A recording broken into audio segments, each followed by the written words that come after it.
శుభ సాయంత్రం, చల్లని వేళ. శ్రీ రమణుల వారు కూడా ప్రశాంత సమయంలో భక్తులు అడిగే కొన్ని ప్రశ్నలకు నోరు విప్పి సమాధానం చెప్పేవారు. ఒక మద్రాసు నుంచి వచ్చినటువంటి భక్తుడు గురువుగారు, మీరు చెప్పే తత్వజ్ఞానం గ్రహించడం అంత సులభం కాదు. శిష్యులలో చాలామంది అమాయకులు ఉంటారు, కొంతమంది తెలివైన వారు ఉంటారు. తెలివైన వారు మీ తత్వాన్ని అర్థం చేసుకోగలరు.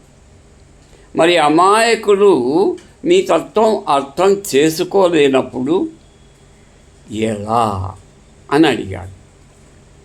అప్పుడు ఏముంది, గురువు తత్వాన్ని శిష్యుడు అర్థం చేసుకోలేనప్పుడు గురువే శిష్యుల తత్వాన్ని అర్థం చేసుకోవాలి. అంటే శిష్యుల మనస్సు, శిష్యుల మేధస్సు ఎంత ఉంది,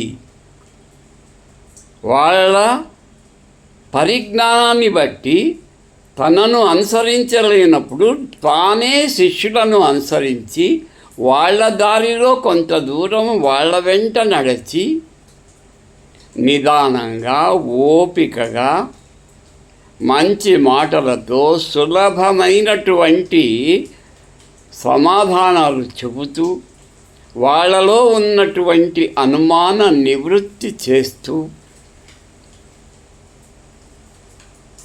ఆ ప్రయత్నంలో గురువు సఫలీకృతుడు కావాలి. అప్పుడే అతడు గురువు అనిపించుకుంటాడు సుమా.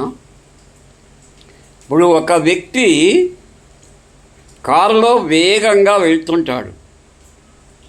వెళ్ళేటప్పుడు ఆ స్పీడ్ తట్టుకోలేక సడన్గా బ్రేక్ వేయడము, సడన్గా రైట్ సైడో లెఫ్ట్ సైడో తిరగడము జరిగితే ఏమవుతుంది? ప్రమాదం కదా. కాబట్టి అలాంటి ప్రమాదం జరగకుండా గురువు వేగంగా నడపకుండా ఎక్కడ వేగం పెంచాలి, ఎక్కడ వేగం తగ్గించాలని, ఎక్కడ బ్రేక్ ఉపయోగించాలి, ఎక్కడ శిష్యుని మనస్సు ఇబ్బంది పడుతుంది, కష్టపడుతుంది అన్నప్పుడు తానే తగ్గి వాడికి వివరించాలని చక్కగా సమాధానం ఇచ్చారు. అంతే కదా గురుతత్వం అంటే.